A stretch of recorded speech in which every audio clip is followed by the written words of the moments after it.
Hello and welcome to the Mastermind, Body, and Spirit Show. I'm your host, Matt Belair. Today we have two distinguished guests. The first, Jeffrey Stegman, has had a focus on creating a high consciousness culture in his business, which parallels his own personal spiritual path. Jeffrey is the co-owner of two manufacturing businesses, including one that has been in business since 1835. Focused Life Force Energy is a confluence of Jeffrey's manufacturing, engineering, business, and spiritual evolution. The second, Clayten Stedmann, has worked in the education, training, and coaching business for over 30 years. For the last 20 years, he has focused on business as a spiritual path in his coaching practice. Since discovering consciousness kinesiology in 2004, he has done over 5 million CK calibrations and created over 10 consciousness assessments and several unique energetic medicine protocols. Focused Life Force Energy is a continuation of his purposeful intention to create the conditions for humanity to have a higher level of consciousness. Welcome to the show, Clayten Stedmann and Jeffrey Stegman. What's up, gentlemen? Thank you, Matt. Thanks, Matt. Good to be here. Yeah, it's great to have you guys. It's good to see you again. Yeah, good to see you too. Yeah, it's been a while since the last show that we were together at. Yeah, we met, all three of us met at the Conscious Media Festival. You had the Focused Life Force Energy. You're talking about that, but we dove in on like consciousness and life and what's going on in the planet and spiritual evolution. We hit it really hard and it was great. So I'm excited to chat with you guys today. You guys are doing exciting stuff over there. It's really fascinating. It's a bit mind blowing. It took a while for me to kind of wrap my head around what it was and how it worked. But just as to kind of catch the audience up to speed, do you both want to give a little bit about your backgrounds, your path, and how you got to what you're working on today and what you're putting out in the world? Well, as you mentioned from the bio, I'll start, Clayton, and then hand it off to you. As you mentioned, the bio, Matt, I come from a manufacturing and engineering background, but my passion is consciousness and what can we do to create those conditions for consciousness to rise, for us to be more at peace and be in more joy in our lives. And so that kind of bringing that technology and that consciousness work together was really exciting. It's like, wow, we can create a system or a product that really helps to do that. So Clayton and I coming together was really all in service work. It was really all based in how do we help the world? How do we raise consciousness around the planet?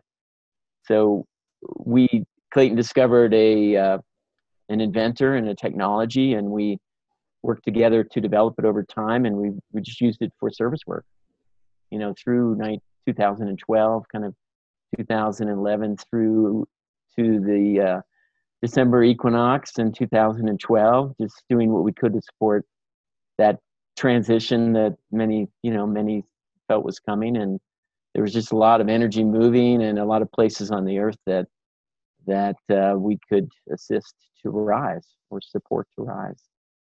And that's really was the beginning of FLFE and our sort of work together. You want to hit that, Clayton? Yeah. See if I can hit it. I want to hit it too hard. Yeah. Like a lot of us, I got the bug pretty early about, consciousness. Back in the 80s, we called it personal development. And like most people, I was interested in understanding how some people seem to create a certain type of life and others they created another type of life. And the other type is not the life I wanted. So I studied people who had created, something that I would like to emulate.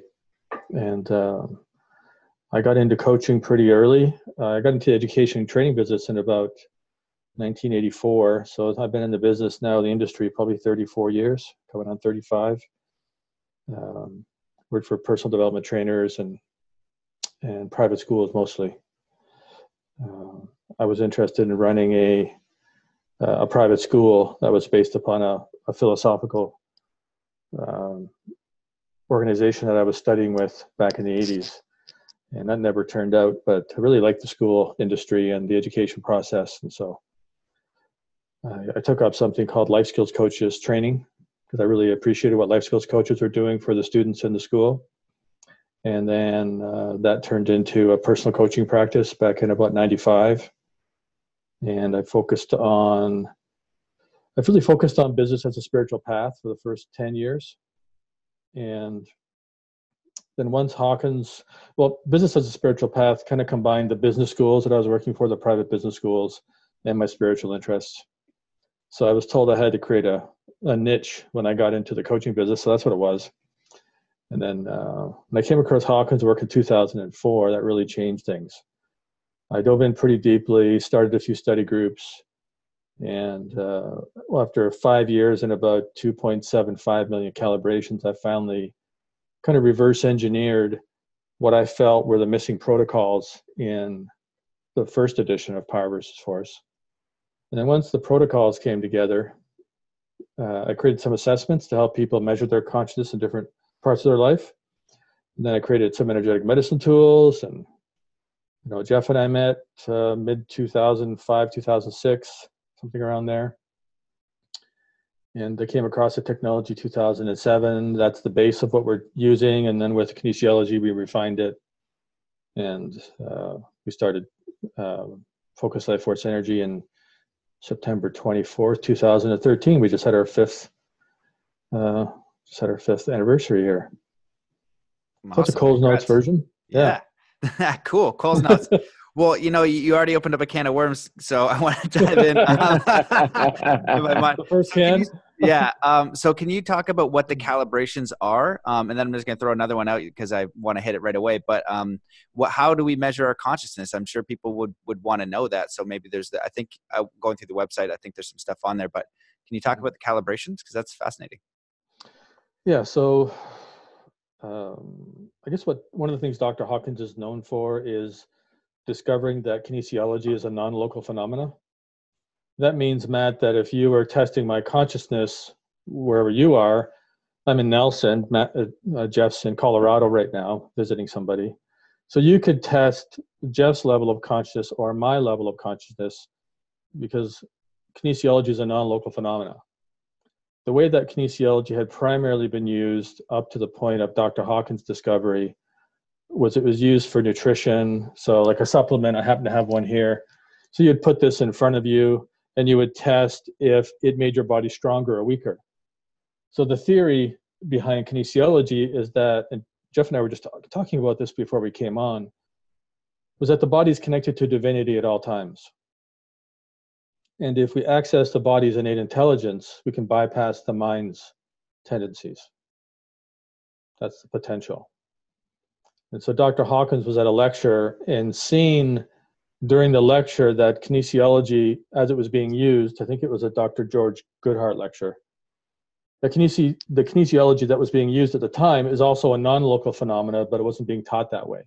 So instead of just being in the same room and testing things on people, you could test something from anybody at any time in the past or the present that lived anywhere really. So that's the big picture, 35,000 foot view. And did that originate from Dr. Hawkins' work? Well, Dr. John Diamond was was one of the most well-known originators of kinesiology. And then Dr. George Goodhart picked it up from there. And then Dr. Hawkins took it to I recognize it's a non-local phenomena and worked on the protocols to expand upon that. And there's some people who look at kinesiology and say, well, dowsing has been done ever since recorded history. So is this really anything new? And yeah, we can talk about that if you want, but that's the history that I came at it from it being used as a way to test supplementation or to test if you had a certain type of bacteria or virus or a parasite or something in the nutritional field, the health field, into the consciousness field.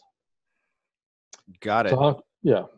Well, the reason why I'm curious is because I want to kind of segue into the map of consciousness, and I remember specifically the first time that I saw it, and it was at my boy Johnny Ronca. Give him a shout out. He's the man. I love Johnny. We just went to Burning Man. He's such a sweetheart.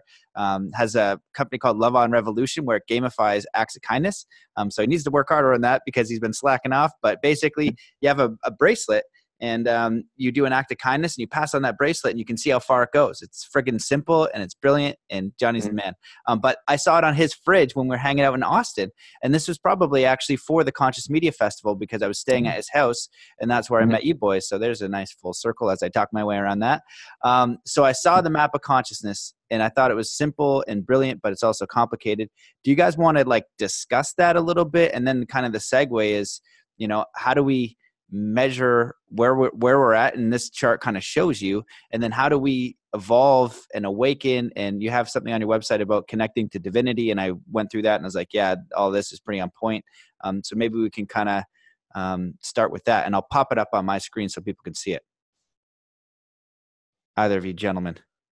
Yeah, well, I'm the one that typically talks about the map because I'm the measuring geek, but if you want to pick some of it up, Jeff, I don't want to be talking the whole time. Sure.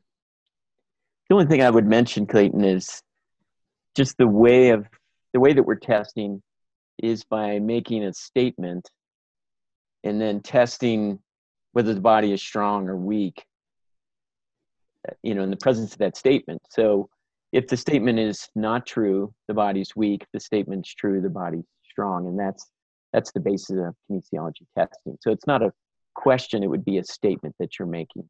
We could give you an example of measuring a consciousness statement after we go through the map.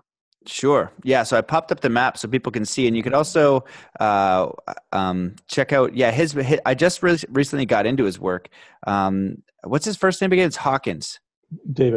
David Hawkins. Yeah. So you can research David Hawkins. He has talks on YouTube that are amazing. And I was actually listening to a few to kind of prep for this podcast. And he'd come up so many times, and I looked at the books, and I was really interested in reading all of them. And I'm still going to eventually get through all of them. But yeah, let's discuss the map of consciousness because it's simple and it makes perfect sense. And you can kind of see where you are. So how do we, maybe you can describe like how the map works and then how we can get to the higher states.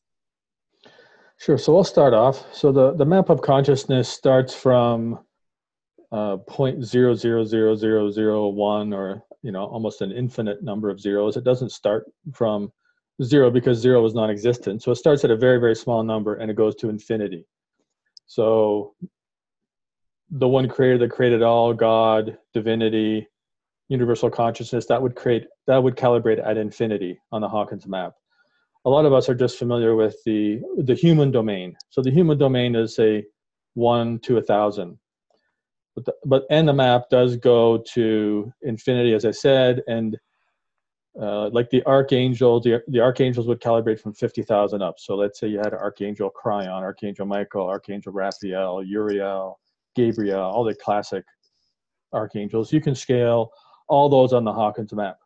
And we'll talk about why that's important later, because it really is helpful. When you're praying, you can measure the source of a stream of thought. So you're thinking, I think I'm tapping into something here that's maybe bigger than me. And when you get good enough at consciousness kinesiology, as we'll call it, you can start to measure the source of your thought, and then you can start to measure the ability of you to translate that thought onto paper. And then you can calibrate the level of consciousness of what's on the paper and see how true it is. So there's lots of ways to have control. There's lots of controls you can use in the ascension process, which we're starting to bridge. So the human realm is from 1 to 1,000. So the highest level of consciousness that a human body can sustain, 24/7, 365 is still 1,000 of 1,000. So Jesus was 1,000, Buddha was 1,000, Zoroaster was 1,000, Krishna was 1,000 for periods of their life, maybe not for all their life. What's kind of an interesting little segue is that the highest level of consciousness a person can be born at is 700. That's not talked much about, but I figure we throw a couple little research tidbits in there that we stumble across over the years. So in the scale, 200 is integrity or courage, as it's often mentioned or stated in the map. 500 is love. 600 is the beginning of enlightenment. 700 is the ripening of enlightenment. So that's kind of a short little explanation.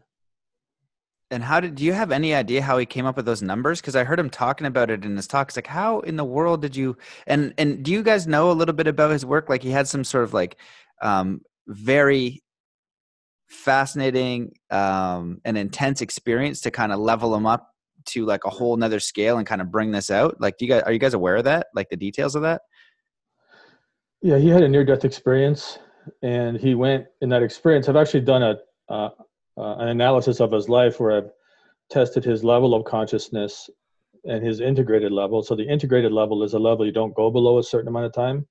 So we all kind of are like on a wave in our consciousness. So there's a line here where you can measure where you don't drop below.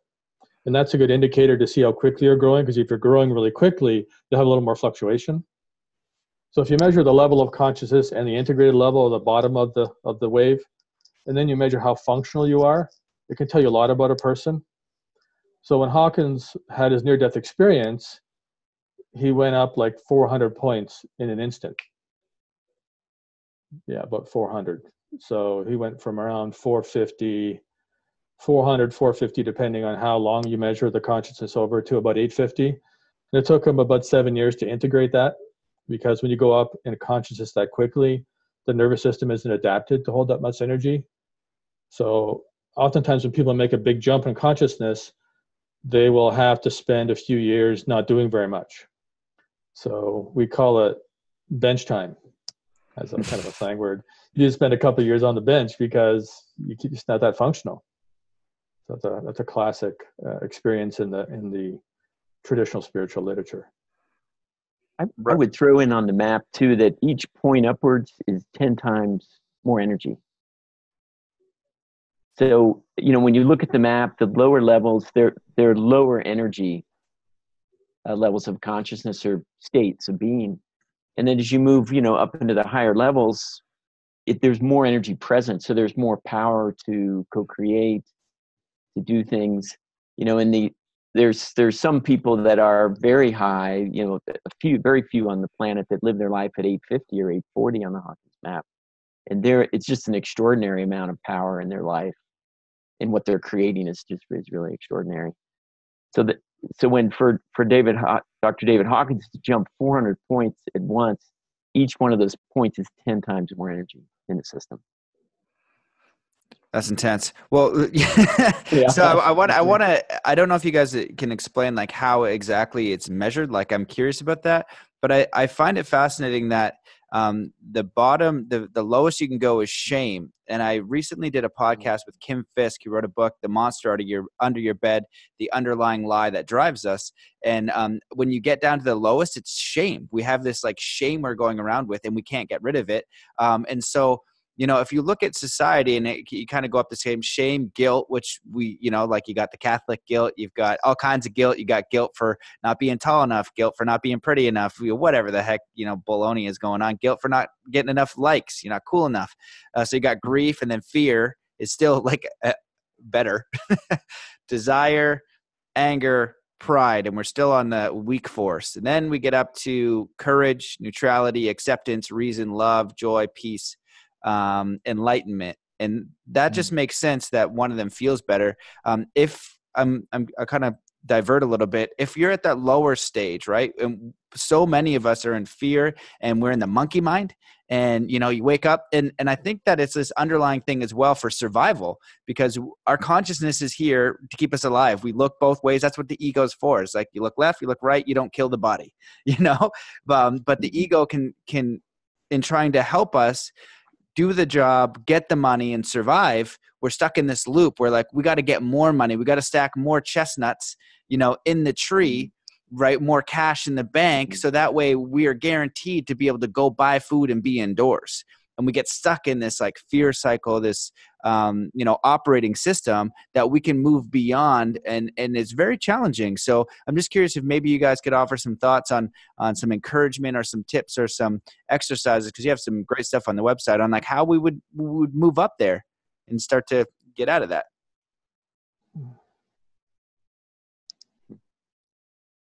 Okay, well, I'll start it off.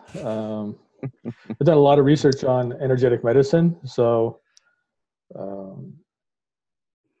depending on your beliefs, so I'll have to quantify this. In Hawkins' work, he talks about our own will calibrates at our own individual level of consciousness.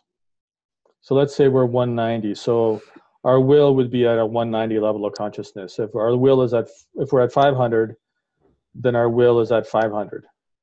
And so one of the quickest ways to advance our consciousness is to use what Hawkins called spiritual will. And the spiritual will is the will of divinity or God, the creator. And that calibrates at 850. So when you have programs such as 12-step programs or other energetic medicine tools, the highest calibrating ones will include the spiritual will. So basically, the spiritual will can be invoked by saying, please help me, God. Help me understand how to be present on this webinar today and explain things well so that people can understand the message we're trying to convey. So that's invoking the spiritual will. And, you know, in probably the largest personal development movement on the planet, the 12-step programs, you know, they use the spiritual will a lot in that program. They ask for the help of a higher power of your understanding to help you transcend something that my own will cannot do. And so that's used in all types of recovery programs, not only the 12-step, but so they're accessing that power. They just may not know that it calibrates at 850 on this particular type of scale. Well, I find that interesting because, you know, I spent the summer with a Native American elder. He has a 20,000 year history and he's a Sajin. So he's the spiritual teacher to the Mi'kmaq. They know who he is. And he's like the guy you ask all the questions to, you know, he's, you know, their version of the Pope kind of. But he's like, he's got a rite of passage. I don't know if the Pope has done the stuff that he has done. You know what I mean? Like you can be like elected a Pope like this guy. Like the rituals and the stuff he had to go through being taught by 600 elders on the side of a mountain, like that's an official spiritual wizard, you know, like he's next level.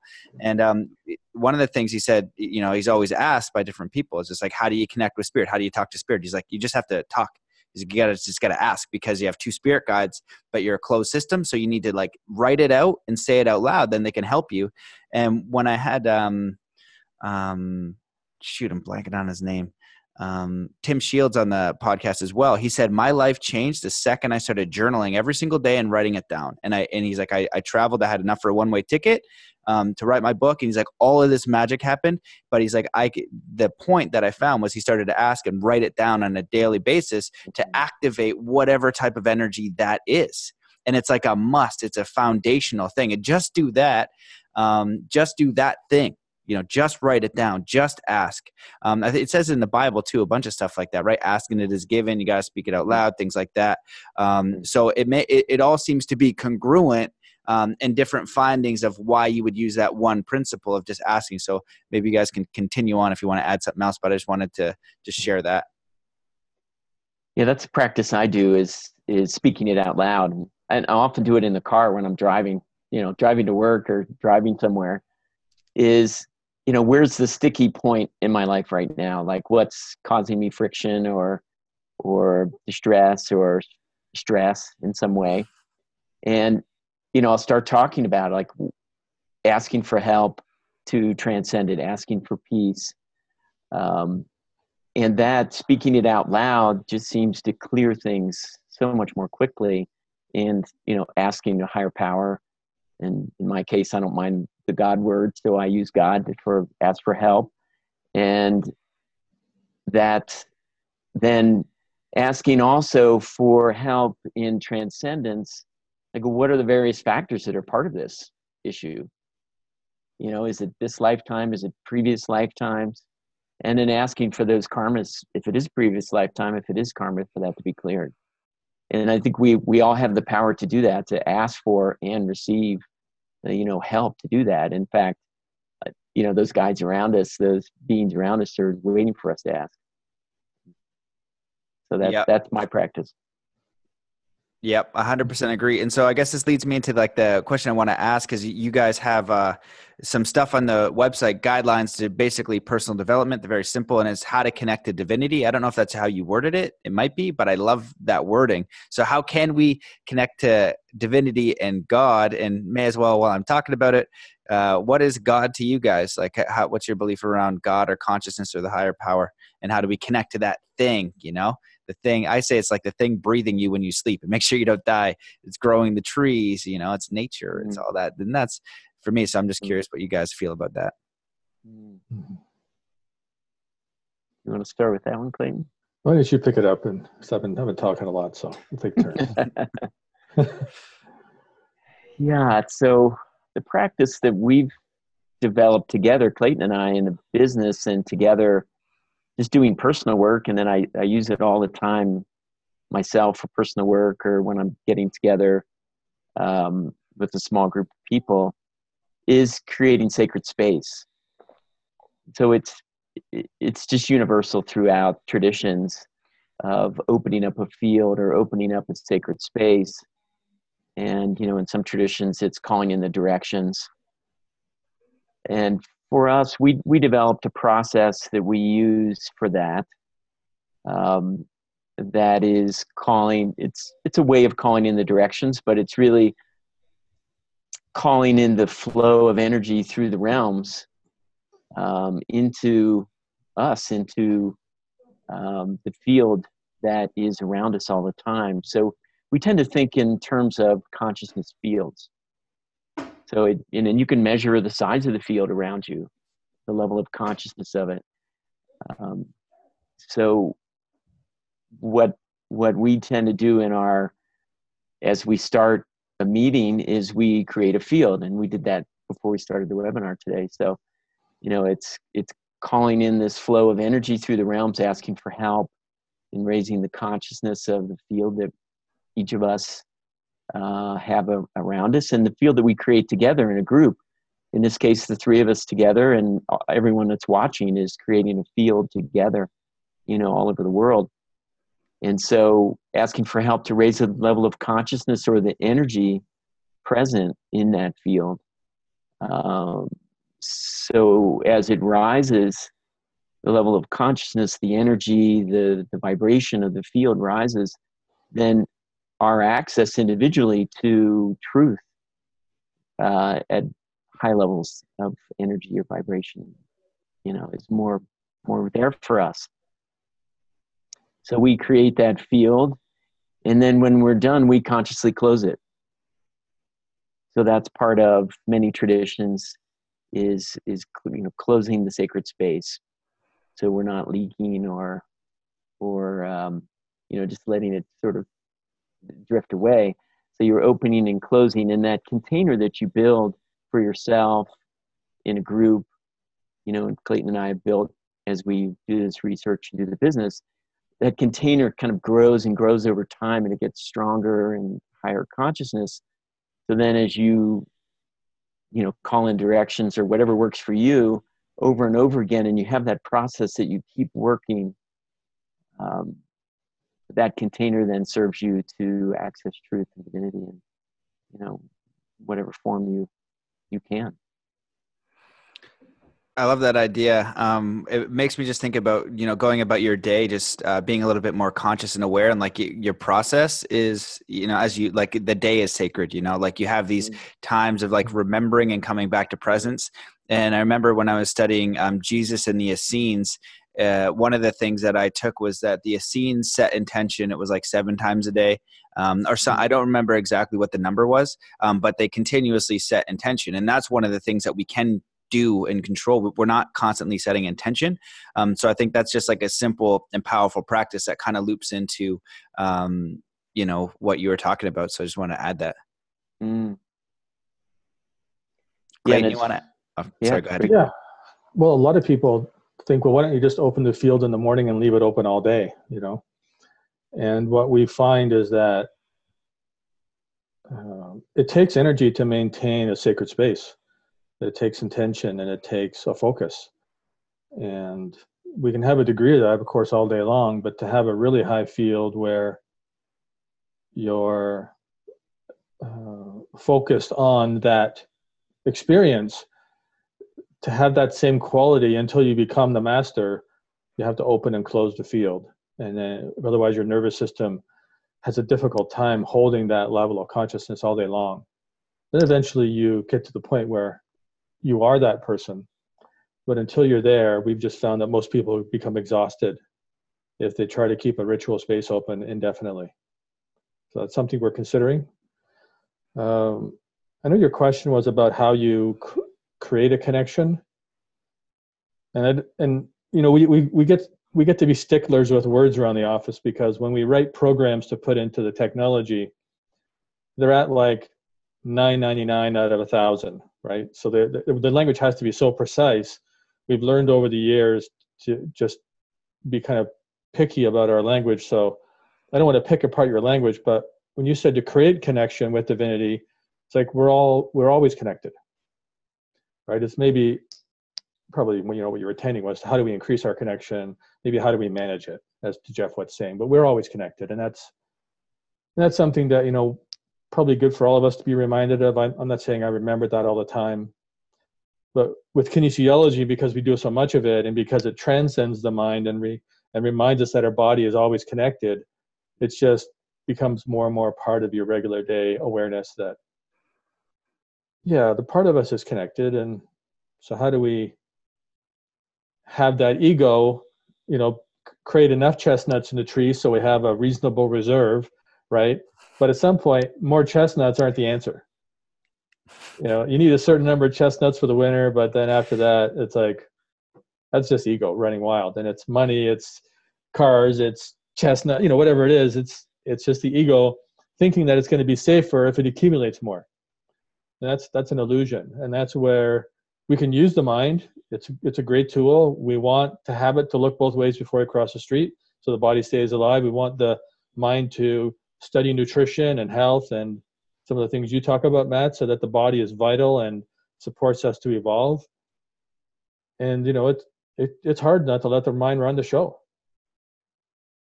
I used to call it, there's one stage in my life when I called it a little bit more disease.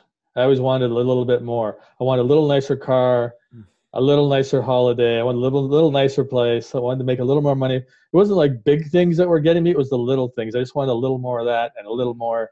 And I'm not saying I've transcended that, but at that time it was like obvious, because I always wanted, well, I got a 24-inch monitor on my desk. I really like a 27, you know. And we just went, that was just like such a theme for years. And that's the mind. Well, I wanted to add something, and then I took a note, and then I kind of blanked on what I was going to say, but shoot, I've lost it. I'll just have to go like a whole new way and allow it to come back. But there, okay, so I'm going to throw it back to you guys, and I'll remember in the meantime and write it down. So there are other ways to, and I like actually, the distinction. I got it. Good. The distinction in words is really good to kind of say, hey, this is an upgrade in words. When I was researching and learning about the law of attraction, manifestation, things like that, my mentor, Michael Lozier, he wrote a brilliant book on it. Yeah, law of attraction. Yeah, right. And it's simple, and it's based on NLP. And one of the just so basic things, you know, this will change your life. And I'll tell you right now, if you've never heard this will absolutely change your life. The law of attraction, whatever you give your attention, energy, and focus to, you get more of. The number one reason why you are attracting crap into your life you do not want is because you're talking about it too much. So if I say, don't think about a purple rhinoceros, or don't think about a red hippopotamus, to make sense of what I'm saying, you're imagining it and feeling it. And if I say, don't imagine a cute little kitten getting run over by a car, I apologize for doing that to your brain. It's terrible. But what happens is you feel crap because I just put a thought, an idea into your mind, and then the body responds. So it's going in. And then Buddhism, they'll talk about mental nutriments. So whenever you're saying the words don't, not, and no, stop, ask yourself, so what do I want? And then focus on that. So in extreme sports, you know, my background, I'm coaching in that. And like, it really forces you to level up your consciousness because the impact is immediate. And if you take that level of mastery into daily life, into business, entrepreneurship, writing, lifestyle, it doesn't matter. It's such an upgrade because people don't think about that. So if you're about to do your first backflip over a jump, or even like your 100th, it doesn't matter. You need to be focused. Or you're going to do a trick you've never done before, and you say, I don't want to fall on my head when I do this backflip. Or, oh man, I really don't want, like, when I'm on my snowboard for this specific thing to happen. It's like, oh God, like that's where you're focusing. You're like, I want this trick to go exactly like this. And you focus there and you intend there and you move there. And that's where the focus, life force, energy moves, to drop your tagline. And so it's such a massive shift. It's so simple. So when you spoke about words, and maybe we can get into a little bit of what you guys are doing, because this will kind of segue in. You're talking about programming. What the heck are you talking about programming? Because I think this is going into your wizard magic and what you guys created. And the exact words, because I totally believe that the more refined we can get with what we ask, with what we're intending and what we're programming for affirmations, and I write mine all out. So maybe you can blast off like some of the most powerful ones that you're aware of that you've been saying, and talk a bit about the tech. Maybe I'll circle back real quickly to the map, since you still have the map up and it's law of attraction. What's so interesting about the map of consciousness, so each point upwards is 10 times more power to manifest. So we're, as we're holding that energy of a thought, of the feeling, and we're working on a manifestation of something, whether it's consciously or unconsciously, the further up we are on this map, the more power there is. And what our customers have discovered, if they're going up 12 points on average in 90 days, all of a sudden things are manifesting much more quickly, whether they're conscious or not conscious of the thoughts that are leading to it or the feelings. So it's just another point about the map of consciousness in that creation of sacred space. If we're creating a sacred space and we're able to up level our being during that time, and we're manifesting, we're working on that consciousness or whatever it is we're looking to create in our lives, the power there is multiplied 10 times for each point. So you could have millions of times more power to manifest in these high fields. Awesome. I dig it. So I totally agree. And I think it's interesting, like, even let's just say, it comes back to like kind of really basic stuff. If you're super angry all the time, you don't have any space or time or mental bandwidth to do anything, so I think it's easier for people to understand at a lower level how like that 10 times would work. You know what I mean? If you're like just like guilt and shame and depression, you're not manifesting anything. But if you get to like, a little bit of fear, you're kind of doing things and you're fearful, but things are happening, So yeah, I totally get that. So do you guys want to go into like some of the, like how, like we can talk about PEMF, what you're programming, the technologies. And if you have specific phrases and statements or affirmations, because you need to be so careful with your words, I'd love to hear some, because when I hear them, Sandra Walter, she has something, the Ascension Path, and her affirmations, what she wrote out was just like really aligned and on point. And I really liked it. Yeah, I don't know that we work a lot with affirmations. It could be an underutilized principle in terms of us in the office and in our technology. I wouldn't say we use affirmations in our technology, Jeff, really. But we're making statements that are true in what we're measuring by measuring the level of consciousness of the programs. So just to back a little bit, so the FLFE technology, the way it works is we're creating a field, a high consciousness field in a location through a the highly energetic technology, and we're putting an address, whether it's a coordinates or a legal address, into this field, and we're able to create this or activate really the potential energy that's already there in that location somewhere else in the world, and that's what happens. And there's many levels of how that's functioning, but what happens is there's a high consciousness field, and we're using kinesiology and really people's experiences to measure what's happening there. So the first thing that happens is we're flowing the energy, the level of consciousness of the field rises in that place. And then these other programs that we're talking about are information in the field. There's support in the field for the beings that are there. And they may also be information and action to clear negative history, for instance. I mean, that's the first step.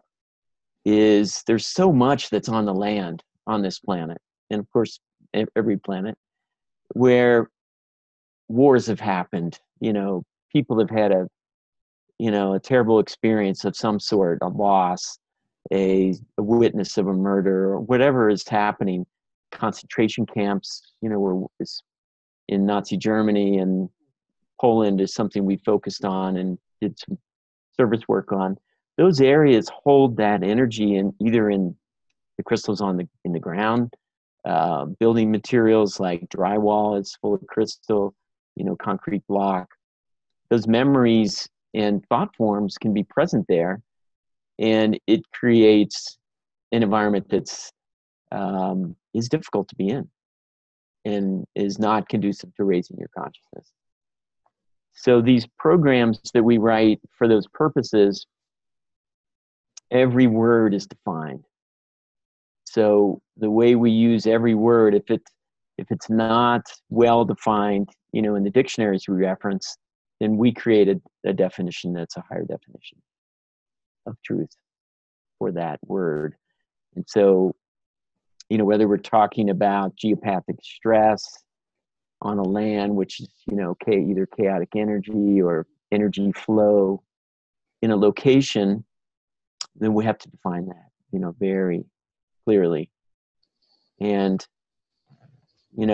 everything that's done in the programs, and you could say that's one of the words that we've calibrated early, and it was one of the keys, is in the highest and best interest of all creation. And that's the key piece of the program that, while we continually monitor, or write the programs until they're 999 or higher, that's in every program. And the beginning of the program or is divinity. It's addressed to divinity. So these are really prayers, you could say. And this machine or technology is a consciousness technology, a prayer machine, you could say. Let you take it from there, Clayten, if there's more you'd like to say. Yeah, so imagine if you had a thought machine and you were thinking, how could I use this technology to benefit humanity the most? And, our mission is to create the optimal conditions for human evolution in an economized society. So the economized society part just recognizes that most of us have to work. And if you create such a high consciousness field, it's hard to function. So the way that we write programs is we write out the purpose of the program. So Jeff talked about clearing the negative history of the land. So there's 3 phases of programming in FLFE. The first is to clear the negative history. The second is to add positive energy or to energize. So we have clean, energize. And the third one is all the enhancements. So in the removal template, which is part of the clearing, we wrote the context out of what we're trying to accomplish. So truth is always in a context. So you write out your context, and then you write out how you think you will achieve that context. So as Jeff said, our programs start with Dear Divinity, and they end with everything that is done must be done in the highest and best interest of all creation. That's our safety valve. So we write the context out. So the context would be to remove all the negative history on the land, to support creating the optimal conditions for human evolution in an economized society, something to that effect. So we would write out, so we actually made a list of all the negative things that could happen on a piece of land. And that took weeks. It was a hard grind near the end, because you're making a list of every detrimental, negative, evil thing that could ever happen on a piece of land. And there's a lot of stuff that can happen. So we wrote that out. It was pages and pages and pages, like 20-something pages of negative conditions that could happen, or negative things that could happen on a piece of land. and we would ask the technology to clear that negative history if it was in the highest and best interest of all creation to do so. So then at the end, so we have the context is to clear the land, we have the program, and then we test the level of consciousness of the program in the context to make sure we had a list of all the negative things that could happen. So if we were missing something negative, the truth of that would be less than 999 out of 1,000. So let's say we had it at 800 out of 1,000. We made a list of all these negative things. We'd sit down and, okay, what else could be negative? Oh, if we have a whole other thing, a whole other avenue of negativity. So we'd write out more of those. And then the level of appropriateness of the program, right, to clear all the negative history would go from 800 to 850. And we'd add some more in, and that would go to 870, add some more, and it would go to 900. We'd talk to some friends. They'd have an insight or two. They'd add it, you know. It would go to 910, and we just keep working at it and working at it and working at it, because the mind only understands what it understands. And so the great thing about kinesiology is if you can do it well enough, you can keep measuring the truth and keep expanding your awareness until the awareness is complete in that context. So we did that with the negative history of the land. We did it with energizing the land. We did it with, geopathic stress influences. We're not saying we found all of them, but we found lots of geopathic stress influences that we're continuing to evolve to remove from a situation so that the people there can just feel better. And so that's a bit of an expansion on what Jeff said. And that's an explanation of the technical part and how we just have to keep working at something because we don't know what we don't know. Like all of us don't know what we don't know. The promise with kinesiology is you can measure the fact that at least you don't know what you don't know, and you can keep looking, because when you get the right information, the level of consciousness goes up. Right. Interesting. Okay. So where this leads me to is, I guess, the programs that you wrote. So those, I think, are two really good things that someone can apply just to their own life when I'm writing things in, like Dear Divinity is like calling divinity in, calling the God force, calling your help and whatever that is, and then close it and say, if this is in the highest, best good for all of creation. I think that's super on point, and I can take that for sure. And I'm just curious if you can talk about some of the other programs that you've written and you've defined. In the activation process, in the in the highest level process, and then explain to me again what this wizard magic is, how it works, and how you measure it. Well, I would also just go back to prayer, and as you say, you open with divinity, maybe you close what's in the highest and best interest of all creation. But what we discovered, and it's part of law of attraction, is the more specific you are, the better. And so that's part of us getting down into the nitty gritty of the language and really defining everything, and being, spending these weeks and weeks going through all the negative history on the land, because there's so much more power in specificity.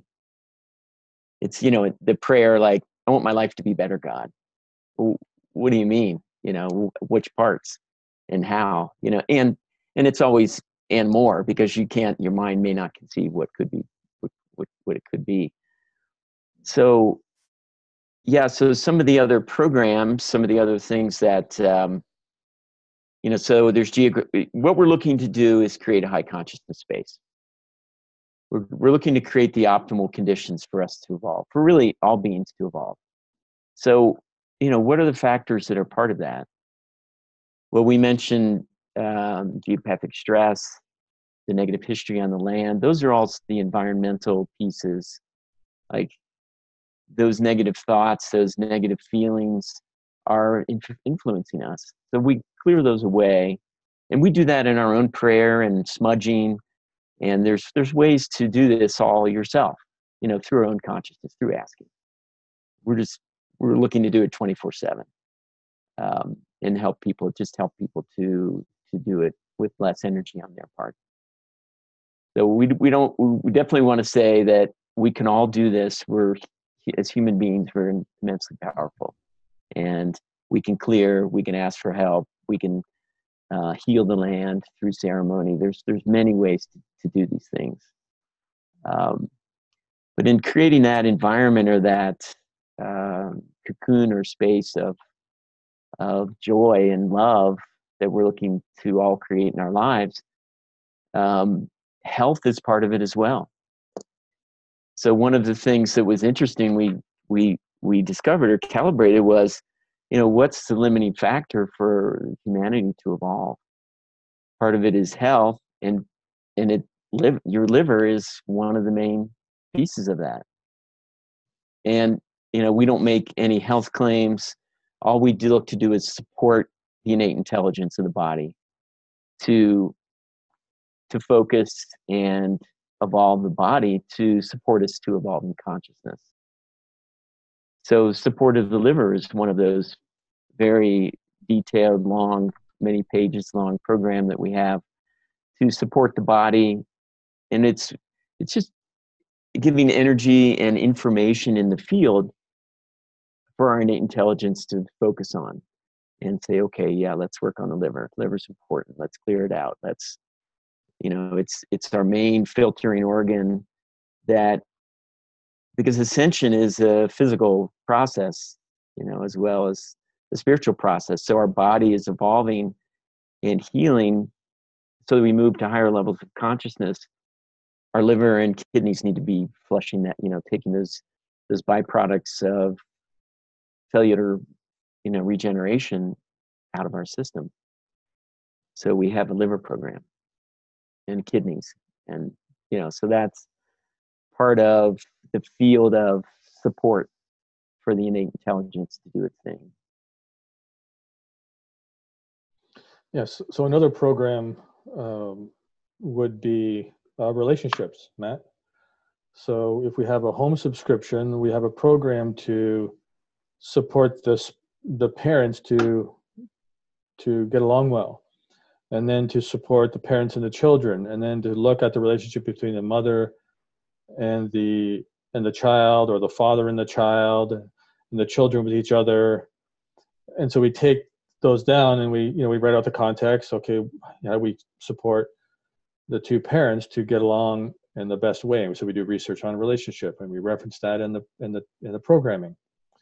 And then same thing with the other areas that I've talked about. It's a lot of research. It's a lot of detailed, grinding, laborious, time-consuming, joyful, revelatory. Because when you find like a great author like Michael Lozier, you can do things on, well, how do you create an environment in the home where people can create the best opportunity for an abundant life financially. And so you'd reference things like certain parts of the law of attraction with, Esther and Jerry Hicks, which was where a lot of Michael learned his stuff, and we can learn from Michael. And so we reference these and put them in the programming. And those, thoughts are things. And so when Jeff was talking about liver, I had a friend of mine who was, in fact, he was in the first study group that I formed when I was reviewing Hawkins material. He was 89 years old, and he was a chiropractor, and he was very healthy at 89. And he was actually considering either becoming an energetic healer or a landscaper. He wasn't sure what he was going to do with his next career. But one of the things that he taught me about health was that he would sit at night and he would just talk to his organs.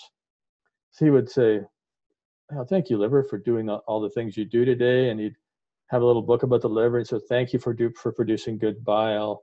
Thank you for dissolving the stones that may have accumulated over the years. Thank you for removing the energetic signature of any past shock and trauma in any of those stones." He had this big thing. He'd talk to his liver, then he'd talk to his gallbladder, then he'd talk to his kidneys. He'd be talking to his body for like an hour at night. That's what he did, And it was like, so I hung out with John quite a bit, and I started to get into it. And so that was one of the things that we try to do with this technology, is we just bless the organs and bless them and thank them for doing all the things that our medical science knows that they should do. Like, there's lots of research on the optimal liver function. So we find the best research in the world on liver function. We put it all together into a program, copy and paste, calibrate this, add this, clarify that. And we just send positive thoughts to your liver, positive thoughts to your gallbladder, positive thoughts to your kidney, to your pineal, to your pituitary, to your hypothalamus, to your hippocampus. That's what the programming is about. It's about sending positive, loving thoughts to the environment that are very, very specific with a clear intention. Got it. Okay. So what I'm curious about, because I'm going to ask it again differently, because it is laborious. And the thing about looking at the things you don't want, and again, I actually learned this from Michael Ozier as well, was the clarity through contrast. Like if I know that I don't want to fall on my head on a backflip, I know I want to land it. If I know I don't want to work a job I hate, I know I want to work a job I enjoy. So the contrast allows for clarity. So it's a good thing. And we're just getting it. We're in this kind of feedback loop. You know, Nassim Haramein is not the only guy who said it, but you're in the universe. You take an action, you get feedback. You can now have more information to do a new action. And we're kind of meandering through infinite space and void doing that. The problem is, this is a side note, that people are afraid to take action in the things that they want. And also failure, just redefine failure for yourself. Kyle Cease, I haven't read the book yet, but I just love the title. It's like, I hope I fail. So failure is a part of it. If you skateboard, you know this. It's all failure. So just go towards what you want. Failure is a part of it. Just accept that and move forward. So in defining these programs, I'm curious if you can share some of the programs that you set on either abundance and like life or ascension consciousness, because I want to know that. I'll write out the affirmations of like the highest level. Like can you share some of the things you defined, and how does this work? What does it do? What's happening? You know, do you have like a little device that's sending it out?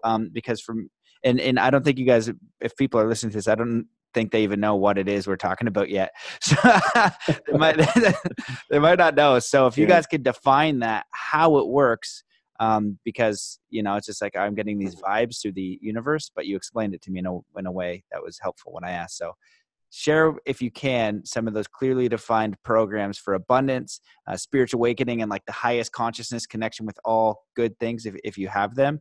And how does this tech work? Where does it come from? And what does it do? It's a lot. So, well, maybe I'll start with the tech, because we tend to, you know, we're so deep in this, you know, it's hard to go back to the beginning. But, you know, if you think about what Nikola Tesla was doing originally in his work, he was tuning, you know, high voltage, high speed alternating currents as they went through coils and wires and plates. And that's essentially what our original machine was doing, in that it was pulling from all the available energy in the universe, you know, through the tuning of these fields of high speed alternating current. So you had input stacks that were pulling in this, you could say, life force energy or energy that's available there, and a output stack that would create a very high consciousness field. And that field is where the quantum resonance with the properties through a legal address or through a coordinates or photograph. Originally, a photograph was used. And that's where the programs go. Now, it's since evolved beyond the alternating current, where we're able to take the field and amplify it in many different ways in order to get this worldwide reach, where the thoughts are amplified, you could say, and this quantum resonance or connection is happening. So that's the tech side. You know, it really began with high-speed alternating current. We found ways to amplify it, you know, the energy that's present, and create this quantum entanglement, or quantum resonance is a better word, with the property. I kind of get it, but not completely. Is it like a big coil, like how they, like a satellite dish that sends something out like that? And how, once you hit a field, how do you know if it's working or not? How do you measure it? Well, it's not a dish, so we're not projecting. Energy is not projected. There's no EMFs. There's no energies like that are projected. You could say it's more like a garden hose that, you know, one end is in the field and the other end is in the property. And that garden hose may snake through some various things we wanted to go through. But every bit of energy that goes in here is coming out the other end instantly. There's no projection, and it's really unlocking the potential that's already in every location. In these quantum technologies, these consciousness technologies, I mean, we can go back to the simplest form, which is our own thought, our own intentions. And we know that we can instantly pray for someone, and at that same instant, they're feeling it. There's no delay. There's no it's got to go through the byways in a waveform. It's an instant connection. And that's exactly what we're doing. It's exactly the same technology that we humans have in that, but we're able to run it 24/7. That's the difference. But that, we know that connection of twins have with each other. Something happens to one, the other one knows instantly. It's that same connection that we've really discovered how to leverage in an amplified form to do this, to create this technology. Kind of got it. Clayton, you want to add on to that? Because I'm going to ask another question. Okay. You had a big machine, Matt. And there we go. Okay. How is this happening? What's happening? It happens. It's hard to imagine. Let's say you went into IKEA and they sold thought machines, and you went and you bought a big thought machine and you brought it home, you unpacked it and you opened it up and you had this insert here, and you have an 8.5 by 11 piece of paper and you write out what your prayer is for somebody. I bless Matt Belair. Please help him be strong and fit in his competition. Help him, so you could write out the nicest things you can imagine for yourself. You could put that in there. That's what we have. We have a thought machine, and we write out these thoughts. It used to be on little pieces of 3x5 cards because that's all we could fit in the output stack. And then we made the output stack bigger and bigger and bigger. And then we figured we're going to run out of room. So we put a piece of paper in the output stack to tell it to go to the database so we can put everything in the database. And it automatically associates with the database and sends it from there. Okay. Yeah. It helps a bit. It helps a bit. It's a prayer machine, and you put how does it work? Quantum resonance. Does it look like a computer? Does it look like what does it look like? How does this work? It looks like a Tesla laboratory, the original one. Really? Yeah, it has these big stacks, like Jeff said. So you got big crystals and plates and cones and copper tubing, and it's like 8 feet tall, and it's mounted to the wall so it doesn't fall over. And there's several of these, and they go down into an output stack, and you have this little bottom at the output stack, and then you have all this stuff going out to amplify the energy going out of the output stack. That's nuts. Do you have pictures of it? I want to see this thing. I don't know if it's like a secret lab or something, but it sounds okay. So I got that now. I got a clear image that there's a thing that exists. Oh, now, it's a real thing. Yeah. How do you find the coordinates if I'm receiving the good vibes? And I'm going to go back because I'm curious, and maybe you guys are forgetting or avoiding. I don't know. I don't think so. But what's if you have a program for highest? So what I'm going to ask for, if I'm putting in the prayer, and that, this is my prayer, is for me, and it's kind of loosely defined, but that's where I think that the clarity in word is so important, because I know over time when I look at my journal, in a year, even sometimes months, I thought I was refined, and then I rewrite the thing and it's infinitely clearer. So one of the things is, I want my life to be of service for the highest and best good of all. And then I had to add in, also that my unique skills and gifts are being used and in complete alignment for the highest good of all. And so that way I am embodying who I am and what I do and what my joy is while I'm serving. And the way it's actually you can go do this. But I think, when you are serving, it is aligned with who you are. So that's one of those things. And then when I try to think about prayers or ask to evolve my consciousness in a way and how I live my life, to clearly define it is a challenge. You know what I mean? So I want to be as aware and aligned and clear-minded and emotionally sound. See, and I can't even word it really great now. So I'm curious if you guys can maybe support me in that, because I would love to see those. So I'm oh, cool, that's the wording. You know what I mean? And I can adapt and I can use it, and people can also use it for them. You know what I'm saying? Yeah, I'd love to give you the perfect wording that would like, all we'd have to do is read it and we'd all ascend. But Yes. Yes.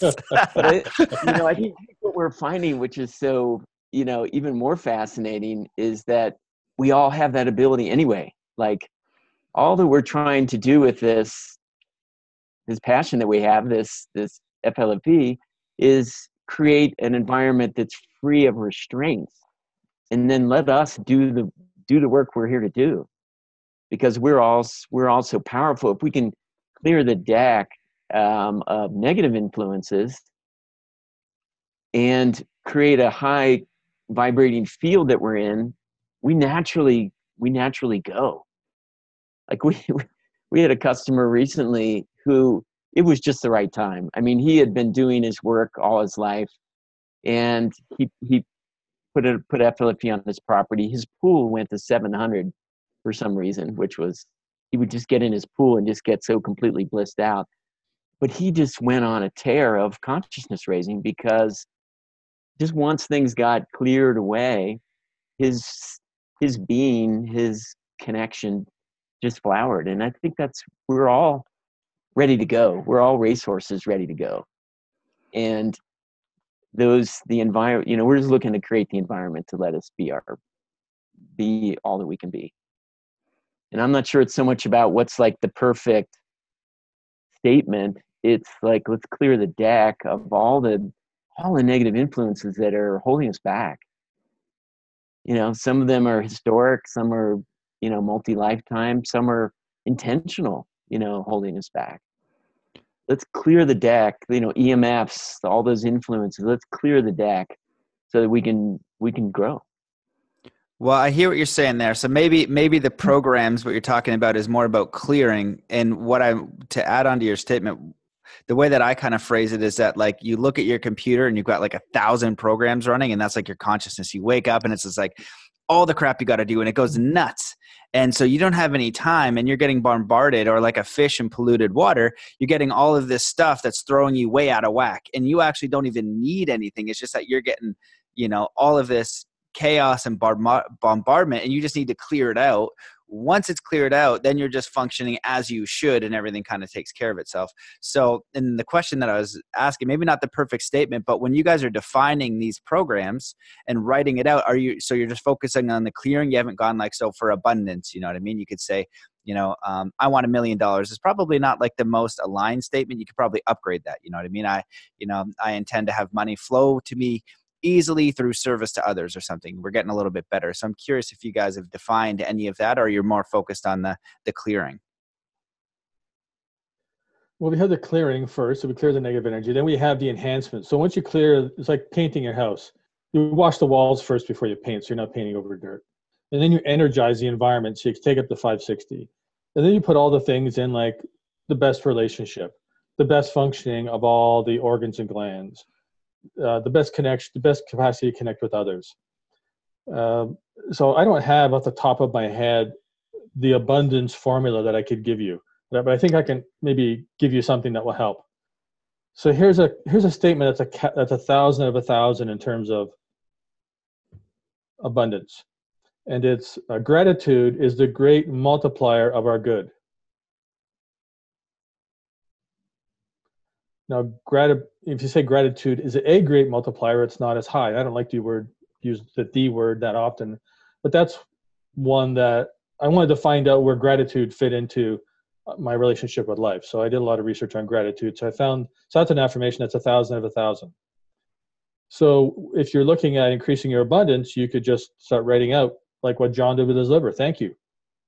Thank you for all the abundance in my life. Thank you for the good, clean water that I'm able to drink today. Thank you for the money that I do have.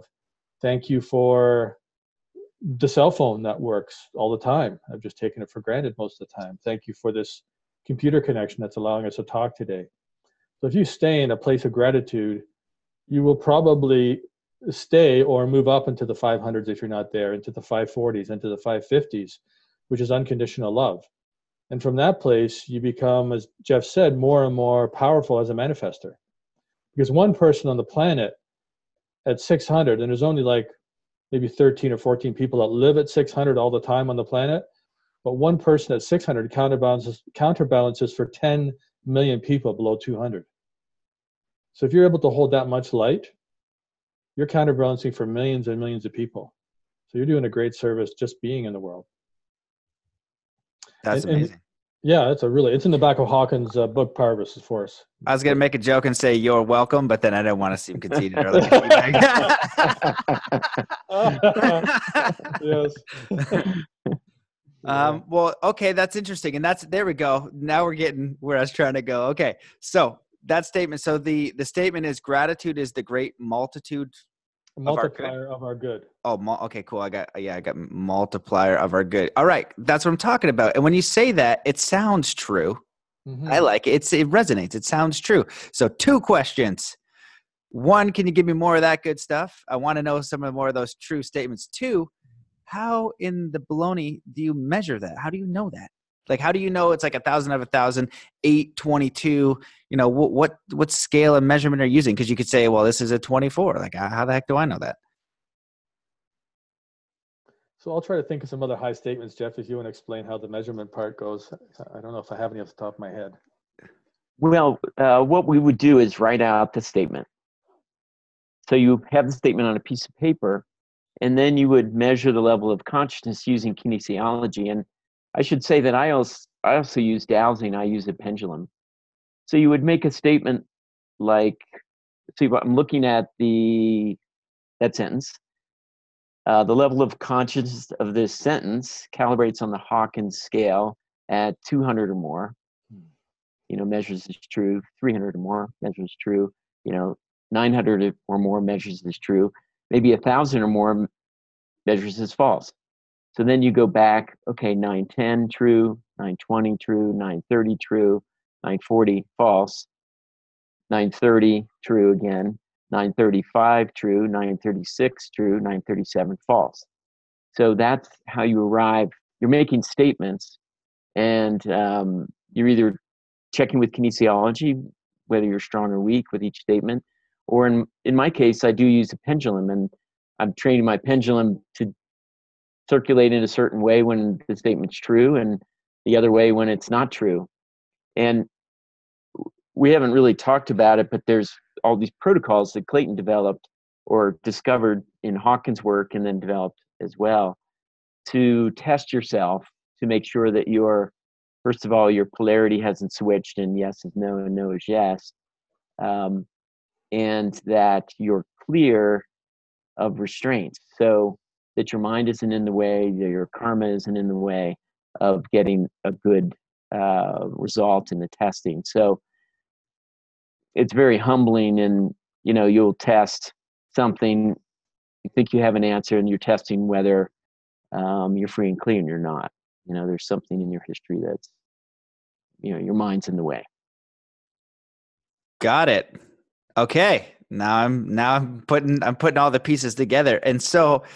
Okay, I get it. So you're using the kinesiology to kind of like up the scale, see where it's at, because like, you know, you could use just common sense, you know what I mean? Like you could say like, I don't know, I can fly 9,000 miles an hour. It's like, well, no, you can't, you know, but you can say like, you know, I can jump, you can jump. Cool. And you know, it resonates, and then you're using the body's intelligence, kind of trying to give it over to that, and using what's it called? Something kinesiology? Consciousness kinesiology. Right. Fascinating. Okay. So, sorry, do you want to speak on that? Because I got excited about a question. Yeah. I mean, since we're tapping into the body, right? The body's connected to divinity. Mm-hmm. So yes. Another way is you can just feel your heart. So you make a statement. For me, my heart is expanding if it's true. And if I make a statement and it's not true, I can feel contraction. Right. So that's another tool everyone can use to test truth. That's simple, and I dig it, and I got to make sure that I write that down because it's hard to know what the truth is out there these days, man. You know, I study and go down the rabbit holes, and, you know, at the end of it, it's like, this is what I researched. I have no idea. You know what I mean? Trump could be like the greatest guy of all time. And I've heard that. I've heard from like some secret space type of people. And it's like, no, he's in the weeds and he's like getting people out, you know, and there's a lot of stuff happening, right? But he looks like a, you know, putz on the outside kind of thing. You know what I mean? And then some people love him, some people hate him. And then I'll look in like whatever conspiracy rabbit holes are, like, you know, things like I'm sure you guys are aware of like archons and like, oh, when you die, you get caught in this net of like, I'm like, it just can get insane. And I'm like, I have no idea, but it's fascinating. And all I really know is my direct truth. But, you know, that is so empowering to have a system where you're just trying to monitor your own truth, because only you can know, especially when it's an idea. I can say meditation is good for you and it's an idea. Maybe it's not good for you, right? It could be terrible for you. You know, I could say bananas are good for you. I think bananas are, and maybe it's terrible for you. So to have your own guidance system is really key. So I think that's such a beautiful point of just like, does your heart expand or does it contract? And you being your own guide, not because we're Yes. conditioned from birth to look out for somebody else to tell us. And even all the work that I've done and having the podcast, I still am like that. I'm looking for somebody to tell me what to do all the damn time rather than me doing it myself. And I do it myself a lot, but that's like the conditioning, you know, that I need to, you know, be your own master, make your own decisions. You have the power within you, you know, use your own guidance, and then get feedback from the field, from people you respect and trust and honor them, you know?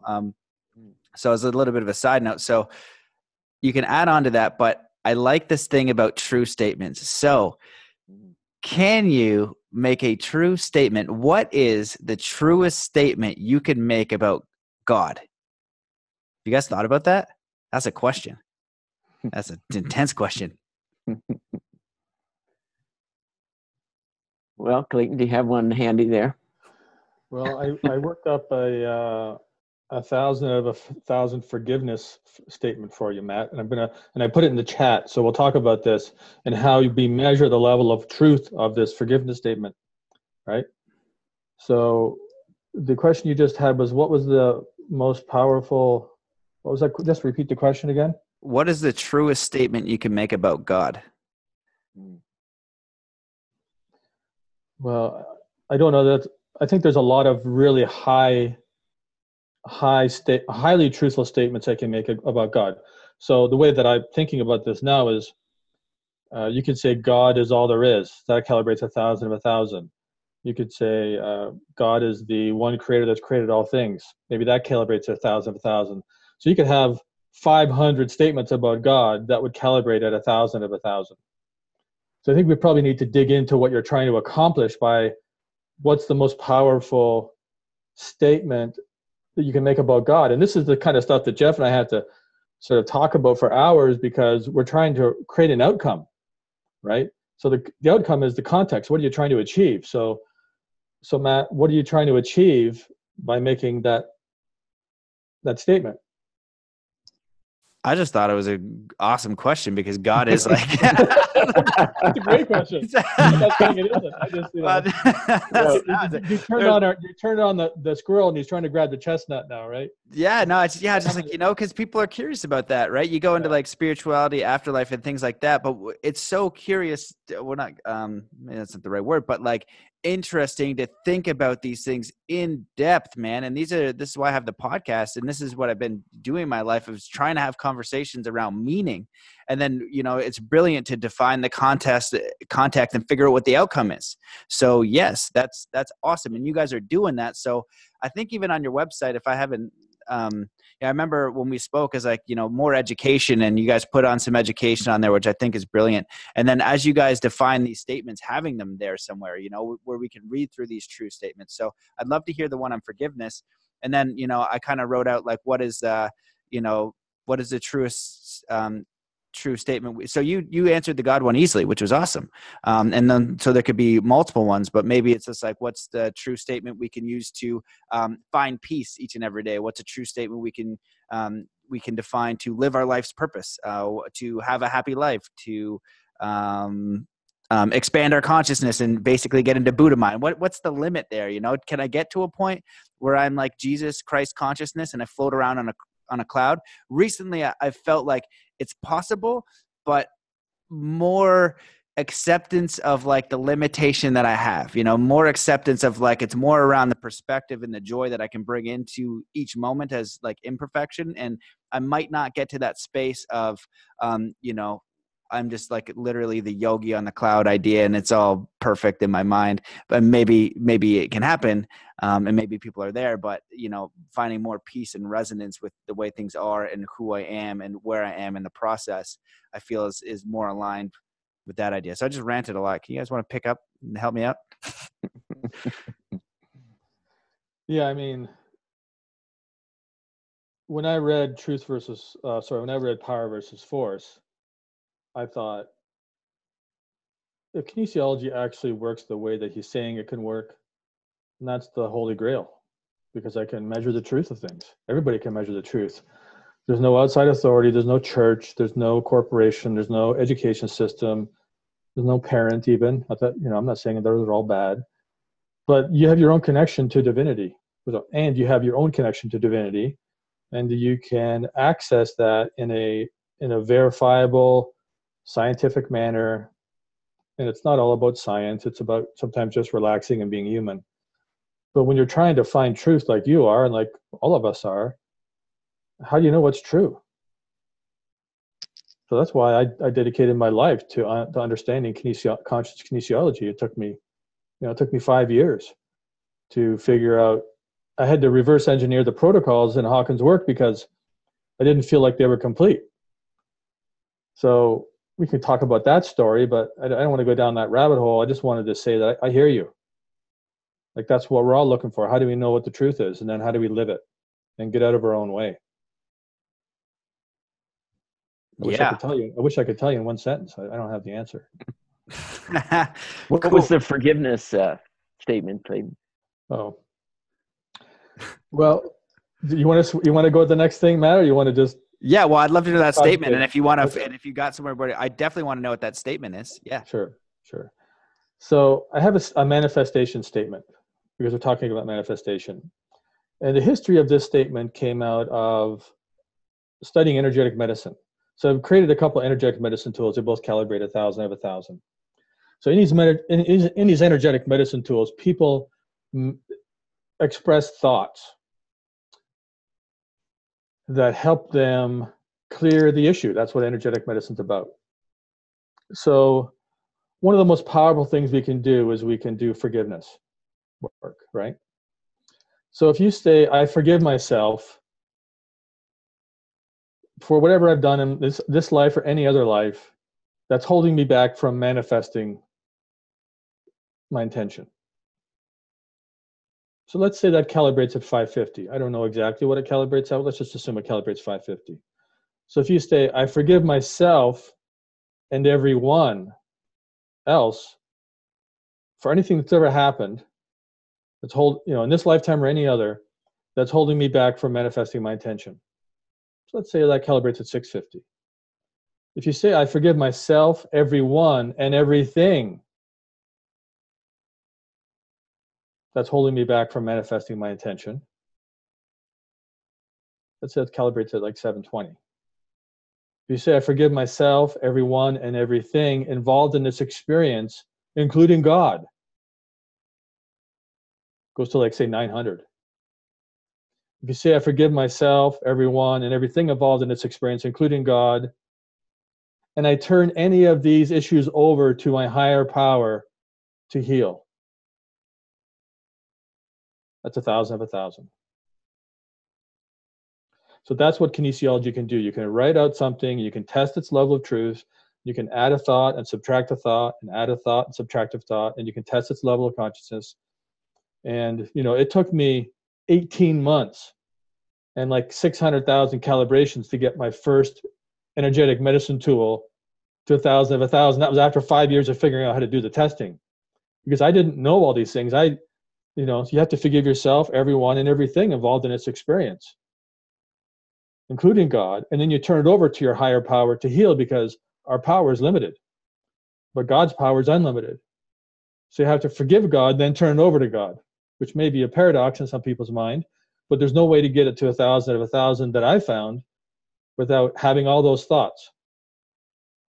And then you have to then you add the thought in this incarnation or in any other incarnation as part of that.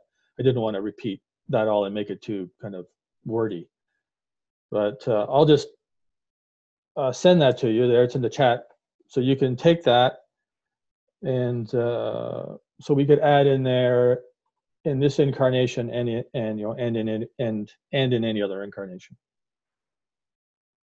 And that's what the promise of kinesiology holds for whoever can learn it. As you can make these statements, and you can work them and work them and work them, just like sets and reps, Matt. You just work it and work it until you get it super clean.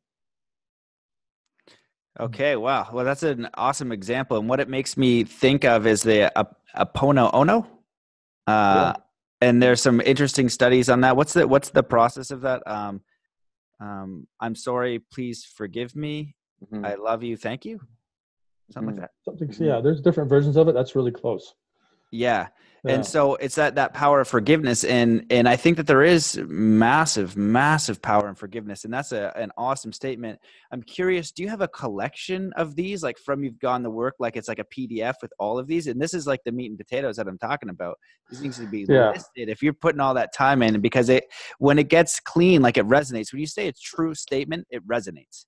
You know, and you can feel it. And so even just getting really clear with these statements and in operating from that level of consciousness right away is powerful. And then I'm already thinking of just sitting down with you guys and having the conversation about anxiety, having it about depression. What is somebody thinking? What's the untrue statement? What's the true statement? Then you have it. And if somebody is empowered with that statement, it's going to shift them instantly. You know what I mean? Within we're not talking years. You don't have to go to psychoanalysis. You don't have to go to all this stuff. You just need to figure out what that true statement is. Activate these simple principles of just saying it, asking for help, writing it down, saying true statements. You're good. With the people that I've been working with, I've been astounded with how fast they're shifting, but not really either, right? Because all it is their neurology and their way of thinking is one way. It's materialism and it's fear on this unconscious thing about getting more chestnuts, right? It's just like, hey, bro, or lady, it's not all about the chestnuts. Like, what do you want to do, right? And we get clear on that, and then boom, things start to shift, and they're less anxious. They're able to create more, and like you said, as you go up the scale, they're like, whoa, I just manifested this thing. And so it's really a process of letting go that heavy density. If that's how that feels, like shame and anger and guilt, it's heavy, and you let that go, and then boom, you put on your angel wings or whatever you want to think about, and you're like, ooh, I'm manifesting. And it's okay when you're in abundance. You can share that, but you got to teach yourself how to swim. Most of us are like drowning and flailing in the water, and that's when we get really competitive and scared. People are scared. It's like, I don't know if I can put a roof over my head. I don't know if my future is secure. I'm afraid. And so I'm doing this thing, that might not be good because I can't imagine not being afraid. So I don't know if you guys want to speak on that, or I can figure out a question for you. Well, I'll start with this one, Jeff. I'll let you pick it up. In all the research I've done in all energetic medicine, there's one quick little statement. And it was the one that I used when I was coming down from Whitewater, which is a ski hill up here. I tapped the brakes, one wheel locked up, and I started spinning, going down the road, and like snowbanks, like 10 feet on each side, And I figured this could turn out not well. And I'm spinning. Then I got a Jeep, right? I'm in a little 2-door Jeep Wrangler. So my center of gravity aside, I figured this could be a rolling. I'm going down a hill. And it was just like, help me, God. You're invoking spiritual will at age 50. It's 3 words. I mean, if you're comfortable with the God word, great. You can find something else. Help me, nature. Help me, Buddha. Help me, Christ. Help me, Zoroaster. Help me, Muhammad. I mean, these people represent God to us. But it's just like, help me, God. Help me see how I can, find joyous, well-paid work so I can put a roof over my head and support myself. Help me. That would be the prayer. Help me find a way to see how to exercise so I can take care of my body regularly, because I'm not exercising enough. Please help me see that way. And then the next thing is help me with the will to carry it out. Not only to see it, but help me with the will to do it and do it consistently. And please help me find a way to get all the other things I want to get done in my schedule, or see the reasons, or see the things I need to let go so that this can be a regular part of my life. So, please help me. That is some just core, beautiful, I just call them meat and potatoes. I got to figure out a better, man, if you just said that statement and like all podcasts are done, that's like beautiful. And, even in my life, I don't know if I say that enough, and there's a point in your life. I have almost died many times. 2 of them were very slow. And I had to go, oh no, I might die. This is pretty intense. And both of those times, you bet your ass, I was like, oh God, please help me. And it's funny because you get to that point, and even if you're an atheist, you will do it. I promise you. I don't care how strong you think you're an atheist. If that ever happens, you're totally gonna ask something. So yeah, it's a really truthful and beautiful statement. I don't know, Jeff, if you want to add on to that, but I wanted to just kind of double down on the brilliance. If that's all the state, if you have nothing in personal development or self-help or spirituality, and you got that one, just ask every day for help. And it literally says, ask and it is given. And from studying with this Native American elder who rubbing shoulders with the Dalai Lama and all the spiritual leaders in the world, that's basically the spirit. He's the spiritual master ninja of the Megabot, you know what I mean? He's coming here to share 20,000 year history of the star teachings. This guy's phenomenal. And he's just simple. He's just like, how do you talk to spirit? He's like, you just talk out loud, ask. He's like, and I was like, well, how do I ask for what I want? He's just like, well, how do you order at a restaurant? He's like, just ask for what you want. It's so simple, but we don't do it. We're stuck in the things of not doing it. So I'm going to stop ranting and see if Jeff, you want to chime in on any of that? I don't think I can improve on that one. But it's just asking more often for those little things. Mm-hmm. Not when we're about to pass over possibly. Yeah, that's what I've found is in my own life is asking for those little things. And I think part of what we overcome is feeling worthy enough to ask for help. And it's humbling as well that I need help. I can't figure it out. I can't do it. I need help. And so that humbling is part of, let's ask for those little things. I need help getting this cap off this water bottle. It's just, where do we need help? It's those little parts of life. And then when we get used to asking, and then there comes the gratitude. Wow. Thank you. And the two together, I think we could just stop now. That's the most powerful way to live. Yeah, that's beautiful, man. And what it makes me think about when you're asking continuously, that humbling is we really don't know what's going on. We don't we can go into science and how a tree is grown and things like that, but you don't really know, you know what I mean? You can look at the molecules and different stuff, but it's mysterious as heck. We don't know exactly how our heart is beating, when we go to sleep and we don't die, we wake back up. We're looking around pretty much like monkeys, and we have no idea how anything is actually happening. Yeah. And what I mean? There's scientists really, I think Dawkins talks about it, is the intelligent people, you get stuck because you're really intelligent and then your mind is stuck, but that's all your mind can conceive. It's not the infinite. And that's where that humbling is. It's holy smokes. And when we're asking this thing, we're now participating with that mystery, with that bigger thing, with that force that's supporting you and your experience. You only have your own consciousness. You only have your own life experience. And you are, the God, the creator, the thing influencing that environment. And it shows a very interactive way and a very humble way and also a very spiritual way. And I think it's really, really beautiful. I did have a question, but I don't know. Do you want to add on to that, Clayton? That was awesome. Yeah, no, that's... humility and gratitude. I thought I'd add something on for you because you're an athlete, Matt. And I worked with a person who owned a yoga studio, and he was saying, how can I enhance my yoga practice with these principles? And so I spent a lot of time figuring out, because I was really curious about it. And I figured out that when you're stretching in yoga, the most powerful thing you can do to allow your body to relax and go into a pose is just saying, I forgive myself. I forgive myself.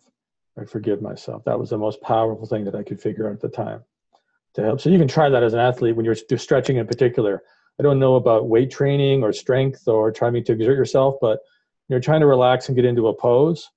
It was those I forgive myself. I forgive myself. And I've noticed that I don't do a lot of yoga, but when I have done it and I'm stretching, I just can get into a pose and I can stay there. And I just keep saying, I forgive myself. So I think the tension that we're holding is due to lack of forgiveness to a degree. I don't know how much, but that was the statement. So as an athlete, you can do a beta test on that one. Yeah. Yeah, that's good. And I remember the question I want to ask. It's about like self-worth and self-esteem and self-love. So maybe off the top of your head, you might have something, or we could work it out or figure it out. But, many people, I don't know what percentage, like 95% of people working on self-love. I'm working on it, to say the statement, I love myself totally and completely. And look at how honest that is. Now if you can get to like above 50%, that's good. You can get above 80, you're rock and rolling. You can get to 90%. If you get to 100%, I think that's almost like, where we're looking at like Christ consciousness type of stuff, because it's not like this egoic thing. It's just like allowing yourself to be here. And, we all make mistakes, like I make on a daily basis, we're making mistakes. But we have this coding that like makes us feel shame and guilt. And I think that brings in that rigidity.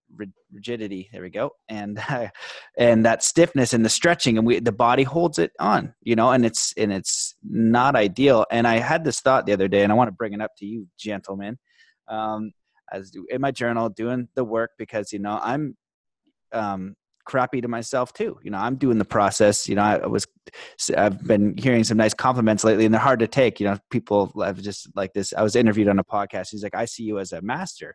I was like, I didn't know how to take that. Then I was like, I kind of was able to receive it, but I didn't receive it good. I was like, I was like, thank you for that. But like, I can't, master, like, what do you mean? But it was good timing because I wrote an article called How to Be a Spiritual Master in a Day. And I'd recently figured this out, and it was from David Lombard-Senepass, and it's very simple. A master does 3 acts of kindness a day and doesn't expect anything in return. So you can be a master any single day, no matter what you believe, how much yoga you do, how aligned your chakras are. A master to me right now is like somebody who does acts of kindness, helps people, and then doesn't ask anything in return. I was like, that's cool for me. But I'm working on the self-love piece. I'm working on that, and I would love to upgrade that. And I think a lot of people are working on that. It's like self-love, self-esteem, getting to calibrate between 90 and 100 and say, I love myself, and you actually do. I forgive myself, and you actually do. And then, so the last thing I'm going to rant about is this statement. When I was kind of working through that in my journal, was I was going to sleep, and I was like, how can I get my life to the point where I don't even want to go to sleep and I can't wait to get up? That would be a beautiful life experience to shoot for. So I just wanted to make all those statements and then throw it back to you, fine gentlemen.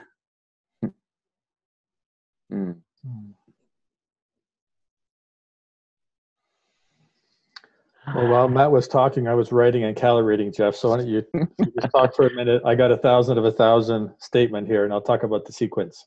So this is the kinesiology thing. This is what we do, right? Well, if you've got it, if you need me to stall while you finish it up. No, I got it. Buy me some time here. So I got this written down here. It's kind of chicken scratchy. Do you want me to run with it, or you want to say something to that, Jeff? I don't want to. No, go ahead. I got goosebumps already. So. Okay, so if we're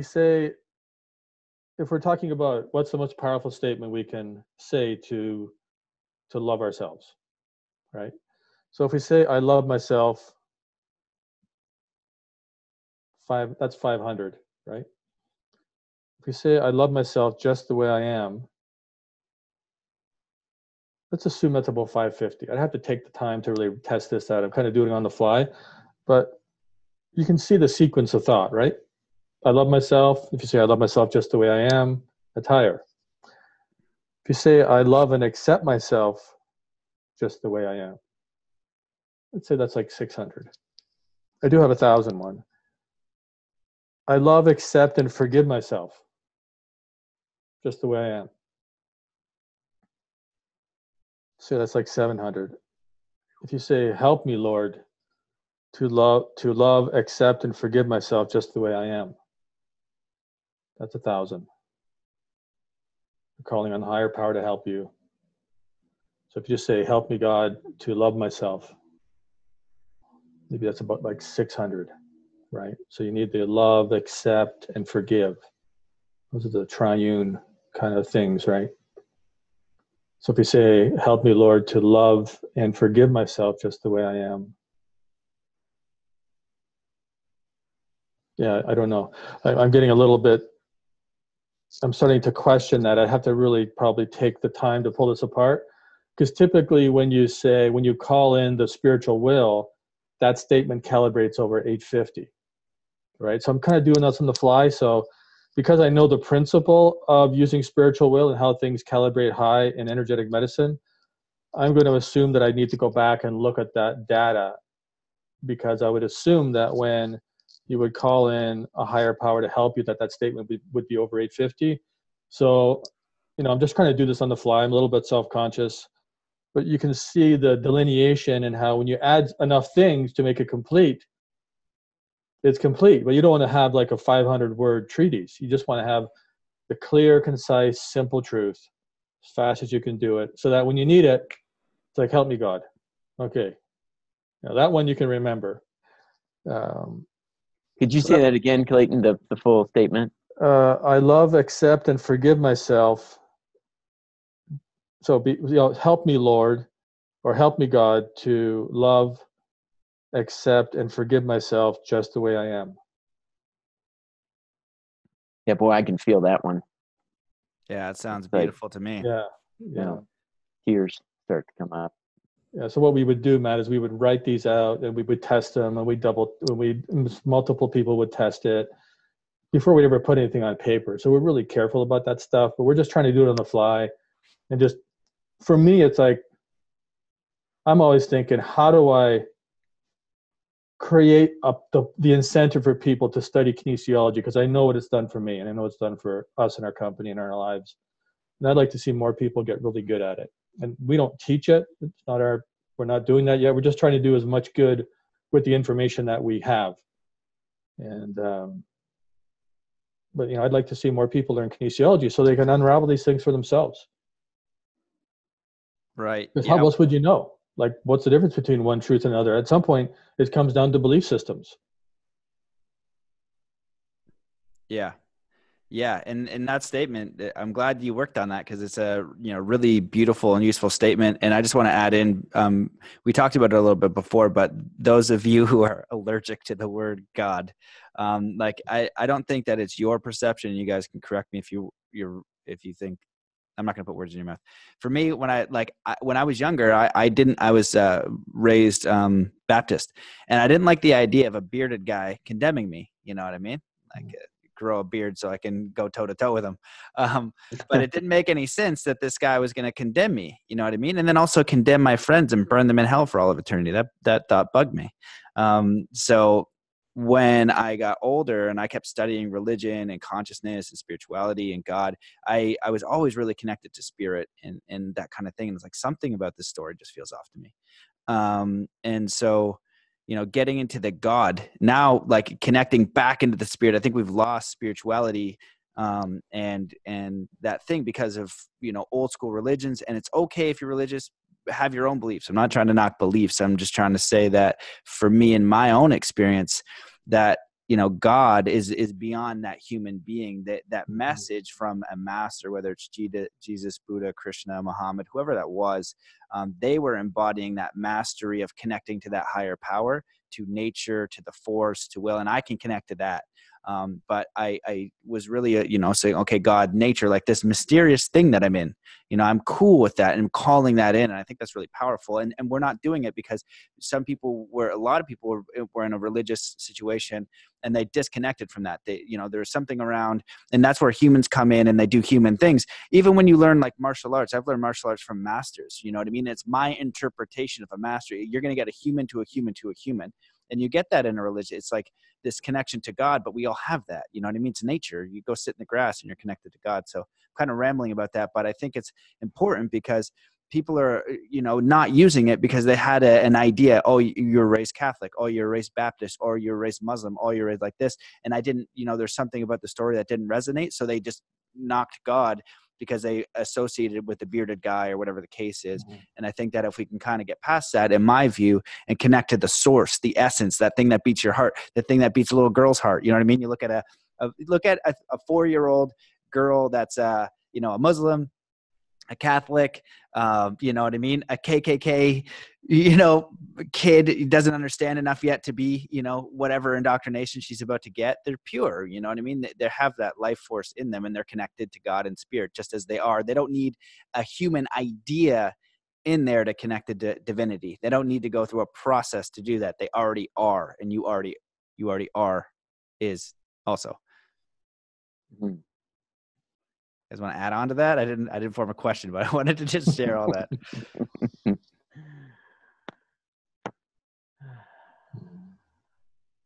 Yeah, I mean, we're all connected. It's innate, and our mind is not accepting that all the time. My mind is not accepting that. I'll speak for myself. And but you're right. We're all connected. It's there. It's innate. It's our innate intelligence. It's the more that we can allow it to do its thing, and to that intelligence to express through us, through whatever way, whether we feel it in our heart, whether we use kinesiology, or we just know that it's true through our innate knowing.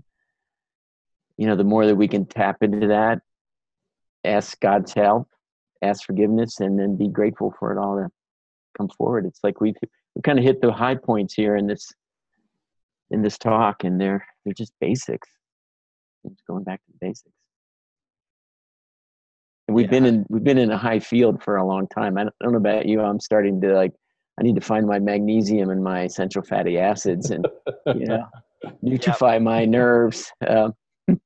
Yeah, no, definitely. And the even with when we were getting to those, God, please help statements, that was like the peak. And I just wanted to run it like a little bit more. And so I feel like this has been brilliant. And I want to thank both of you for coming, because I got to figure out a better word for it. What a spiritual meat and potatoes conversation this was, about meaning and purpose and thinking about stuff that is important. Mm-hmm. Let's do that. Help people. This is all good stuff. I appreciate you both for your work and these statements. We didn't dive it too much into the text, so you guys can share whatever you want. I'll just open the floor to you, gentlemen, for closing statements or anything you wish that I asked or you want to add on to, where they can find you. So feel free to elaborate as much or as little as you would like. Mm-hmm. Well, I'll start and give you the final word there, Clayton. Sure. Well, I appreciate you, Matt, for just diving in and helping us get to these core truths. It's your passion for the truth that's driving this. It's really, it's beautiful to be a part of. And as a core for our belief is that we are powerful, and every human is powerful. And this FLFE, it's just helping us.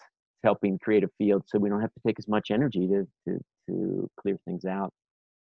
And we honor that innate intelligence, and that we provide a free trial. So we say, try it, see what it's like.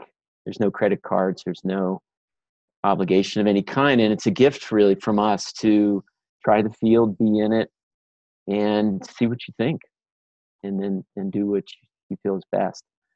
So FLFE.net's the website, and there's a free trial there for both a property, a home, and for a cell phone. And we create a field around a cell phone that you can carry with you, and it creates a 300-foot field around the phone.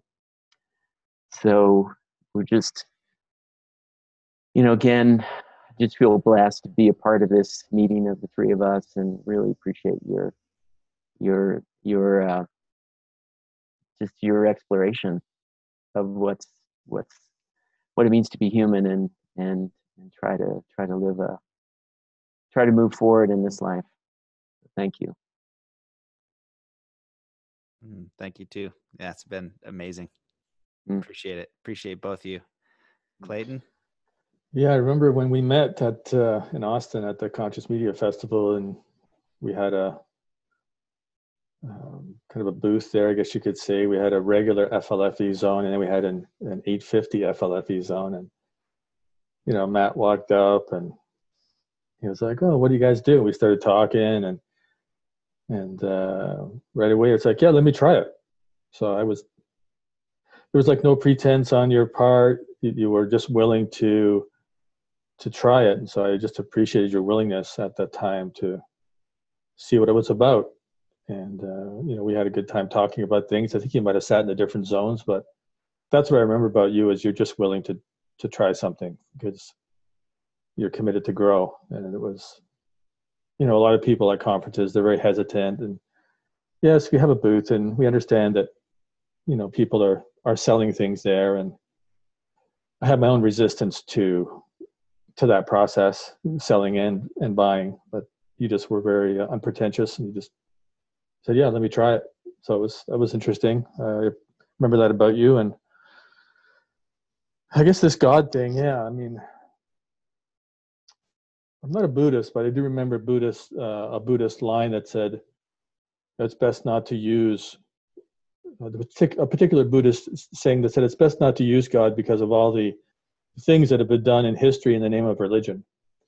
And so I've done a lot of clearing on the word God, so I'm comfortable with it. And I would just encourage us all to find a word that we do feel comfortable with. You could say it's the heart. You could say it's nature. You could find anything that you believe is a power greater than yourself that you're calling upon for help. So you can call it divinity. You can call it your saint or your guru, an archangel. The point is to reach out to something greater than you for help.